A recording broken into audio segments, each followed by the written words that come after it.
नमस्कार दोस्तों, उड़ान और पहचान में आपका स्वागत है। आज हम जानेंगे श्रीमद् भगवत गीता के तीसरे अध्याय का लाभ और महत्व इस पौराणिक कथा से। हम सभी जानते हैं श्रीमद् भगवत तीसरा अध्याय। श्रीमद् भगवत में कुल 18 अध्याय हैं और हर अध्याय में जीवन से जुड़ी कोई ना कोई सीख हमें ज़रूर मिलती है। श्री गीता का पाठ करने से व्यक्ति के जीवन की सारी परेशानियां दूर हो जाती हैं। आइए अब सुनते हैं गीता के तीसरे अध्याय का महत्व। श्री नारायण बोले, हे लक्ष्मी, एक महामूर्ख व्यक्ति अकेला ही वन में रहता था। गलत कार्यों से उसने बहुत सा धन इकट्ठा किया।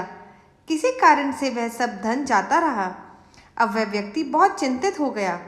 किसी से पूछते कि ऐसा उपाय बताओ जिससे पृथ्वी में गड़ा धन मुझे मिल जाए।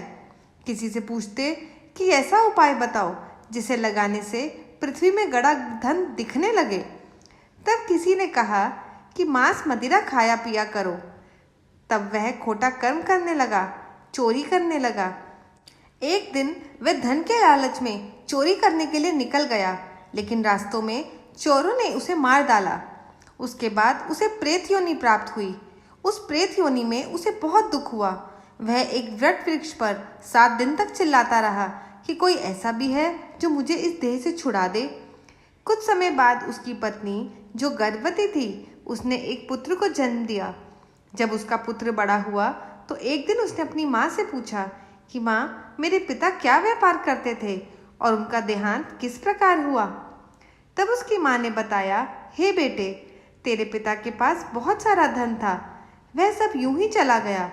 वह धन के चले जाने से बहुत चिंतित रहने लगे।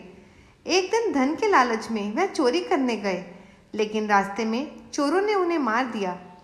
तब बेटे ने कहा, हे माता, उनकी गति कराई थी? माता ने कहा, नहीं कराई बेटा। बेटे ने पूछा, हे माता, उनकी गति करानी चाहिए। माँ ने कहा, ठीक है। तब वह पंडितों से पूछने गए और जाकर प्रार्थना की कि हे स्वामी, मेरे पिता एक दिशा में जाकर मृत्यु को प्राप्त हो गए, अतः उनका उद्धार किस तरह के हो सकता है। पंडितों ने कहा, तू गया जी जाकर उसकी गति कर, तब पितरों का उद्धार होगा। यह सुन वह अपनी माता की आज्ञा लेकर गया जी को चला गया। प्रयागराज का दर्शन कर स्नान कर आगे चला। रास्ते में एक वृक्ष के नीचे बैठ गया। वहाँ उसे बड़ा भय हुआ। यह वही वृक्ष था जहाँ उसके पिता प्रेत योनि को प्राप्त हुए थे। उसी जगह चोरों ने उसे मारा था। तब उस बालक ने अपना गुरु मंत्र पढ़ा। उसका एक और नियम था, वह एक अध्याय श्री गीता जी का पाठ नित्य किया करता था। उस दिन उसने श्री गीता जी के तीसरे अध्याय का पाठ उस वृक्ष के नीचे बैठकर किया, जिसे उसके पिता ने प्रेत योनि में सुना, और सुनते ही उसकी प्रेत योनि छूट गई और उसका शरीर देवताओं के समान हो गया। स्वर्ग से विमान आए और वह विमान पर चढ़कर पुत्र के सामने आया और आशीर्वाद देकर कहा, हे पुत्र, मैं तेरा पिता हूँ जो मरकर प्रेत योनि को प्राप्त हो गया था। तेरे इस पाठ करने से मुझे देवताओं के समान शरीर मिला। अब मेरा उद्धार हो गया है और तेरी कृपा से मैं स्वर्ग जा रहा हूँ। अब तू गया जी को अपनी खुशी से जा। इतना सुनते ही पुत्र ने कहा, पिताजी, कोई और आज्ञा करो, मैं आपकी क्या सेवा कर सकता हूँ।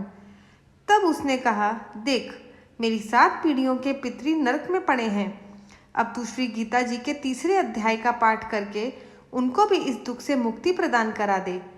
इतना वचन कहकर जब वह स्वर्ग को चले गए, उसके बाद इस बालक ने गीता जी के तीसरे अध्याय का पाठ कर अपने पितरों को भी मुक्ति दिलाई।